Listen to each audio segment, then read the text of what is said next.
So we want to look at how we can do really, really well in our speaking and listening. And so the first thing we need to do is we need to look at how it's going to be marked. Now, this is the marking scheme for the individual task. So this is the speech. Obviously, you will do a speech, and then after that, you will do a question and answer session in which your examiner will ask you questions and you'll have to answer, and you will be marked on both your speaking and your listening ability in that point. But we're concentrating on the speech today. So if we're looking at how we're going to get the top band, which we are, we want to look up here at band 1. So if we have a look. Band 1, you get between 9 and 10 marks. Now, obviously, that's what we want to be aiming for. You have to have a well-organised use of content. That means that you need to show that you've thought about structure. You must not just make your speech up as you go along. You must have thought about what you're going to talk about first, what you're going to talk about second, and use those signposting phrases that we have had a look at on our sheets, and you should have been using in your revision and your preparation for this. Bad handwriting, sorry. So full and well organised use of content is the first thing that you need to think about, and that demonstrates your understanding of structure and signposting phrases. Then you've got to think about lively delivery. Now that is about how you talk, how you present your information, and we'll be having a look about how you do that. Well, you use your tone, you use your body language, you make it as clear as possible to sustain your audience interest. You've also got to employ a wide range of language devices. So this is what you say. This is the language devices that you use. So this will be things like power of 3, things like irony. And you've got to think about what you're going to say and how you're going to say it, and those things are going to go into your notes on your cue card that you're going to use in your assessment. So let's look at an example. Good morning. Today I'm here to talk to you about Justin Bieber, the icon of our generation. So I've started off with a really, really clear introductory sentence that just says who it is I'm looking at, what my title is, so my audience knows exactly what's going on. Now, picture the scene. So, picture the scene. I'm telling my audience exactly what I want them to do. I'm making sure, by talking to them directly, that I've thought about their reaction, and that's something that I will get marks for when my examiner comes to mark my speech. So it's really important that you do it.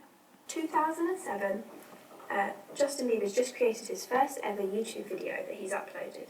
Now, this video is seen by none other than Usher, arguably one of the most successful R&B artists of the last 20 years or ever. So I'm using my tone Usher here to keep you interested. Decides to sign Justin Bieber to his label, and in 2008 he does so.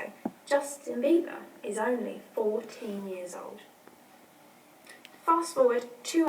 So there, I used a pause really well to try and draw your attention to my most important information. So I'm really trying to make you think about the fact that he was only 14 when he got signed to Usher's record label. Albums, 2009, Barack Obama, the President of the United States, the first black President of the United States, and the most powerful man in the world, asks Justin Bieber to perform at his Christmas concert.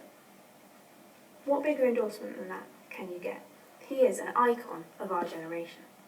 So there, I've repeated the title, and sometimes repetition is good. Obviously, you don't want to over-repeat yourself and make yourself boring, but repetition of key phrases to try and remind your audience what it is you're talking about and emphasise your point is a really good idea. By June 2011, Bieber is the number 2 top paid celebrity under 30 in the world. So I'm using facts and statistics, and this is about what I'm saying, remember. These are just facts that I looked up on the internet about 5 minutes before, but they're facts that I can use to help make my argument really, really strong and add more interest from my audience. He's the youngest star on that list by a huge margin, because in the last 12 months previous to that, he earned a staggering $53 million. $53 million. So I've done repetition again, I've used my tone again, try and keep your interest. On top of this, he is the second most followed person on Twitter. He's got 48 million people, almost the same as the population of the United Kingdom, following him on Twitter, listening to every word that he types. at any moment of the day, instantly, into the phones, the laptops, the minds. So that there was a power of 3. And I did that so that those 3 things, the phones, the laptops, the mind, will stick in the mind of my audience, because we remember things really well in 3s. So using 3s in your speech is a really good idea. Of 48 million people. Now, I said before that this sounds like a recipe for disaster, and it was. So here, again, I'm showing that I understand and I've thought about how I was going to structure my talk, and that's really important. Structure is one of the things that you get the most marks for, and you must keep going back to showing that you've thought about the structure. By 2013, his tour buses have been raided twice, and drugs such as marijuana have been found, and his entourage have been charged with that. By January 23rd, 2014, Bieber himself is charged with a DUI. That means driving under the influence.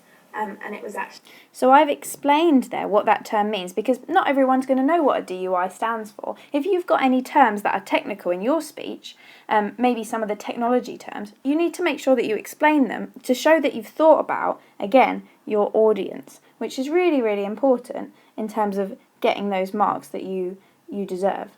Of marijuana. He was actually reportedly involved in a drag race with the rapper Khalil in Miami, and these were massive cars, Lamborghinis, that were racing along the strip in Miami whilst high. The reckless behaviour is something that we could only assume is something to do with his massive fame, his wealth, and his very young age still. Power of 3 again, use my tone, use pauses to try and draw you in. On the 29th of January, when he surrenders himself after being arrested for assaulting a limousine driver, a violent assault on a limousine driver in Toronto. Now, people say that because he's a child star... Now, I've introduced an alternative opinion here. I've introduced people say, and a view that isn't the same as my own, because it helps me to make my point of view, my understanding, even clearer. And that's really useful if you need something else to talk about except for your own opinion. You need to talk about someone else's opinion and why you disagree with it. It's not his fault that he's become reckless. It's not his fault that these things have happened to him. Using repetition again. I disagree with those people. Child stars in general, historically, do have problems. They do struggle when they come into the public eye at such a young age, when they're given all this money, all this fame. Not only that, but combined with the internet's power for putting their words straight into their fans' ears. Now, so here, I'm using my body language, using my hands, to try and make it even clearer what I'm talking about. The internet and the other things coming together and using my hands to show that. Now, previous child stars, Drew Barrymore, Judy Garland... Here I go again with my hands. People who really did struggle with drugs and reckless behaviour didn't even have that problem of the internet as well. Bieber has a lot to deal with. Another pause for effect. I think it's something to do with this... Now, here I've said, I think, and lots of people will tell you that that's a bad idea, but really, this speech is about my opinion, and it's nothing wrong with saying, I think this. It makes your point of view really, really clear. So if you want to use I think that would be a good idea. Idea that success is becoming democratised. Everyone can be successful now. Anyone can put a video onto YouTube, as I'm demonstrating, and become a star. Not that I'm saying that I'm going to become a star. So I've used humour there, and also I've directly talked to my audience and tried to keep them interested in that way. Humour is a really powerful thing, even if you use it, as I did, not entirely successfully. But anyone can become a star. Now, this leads me on to my next icon of our generation, Geordie Shore. So the last thing that I've made sure that I've done before I finished was that I linked it on to my next point, and then I would go on to talk about Geordie Shore and why they're an icon of our generation, to really finish off my speech in a powerful way. So use this video to plan and practice your speech. Remember that you must speak about 4 icons of our generation and link those 4 together. You must structure your speech clearly and show that you've structured it clearly using those signposting phrases from your sheet. Consider which language devices you will use to keep your audience interested, and practice how you will deliver your speech to make it lively.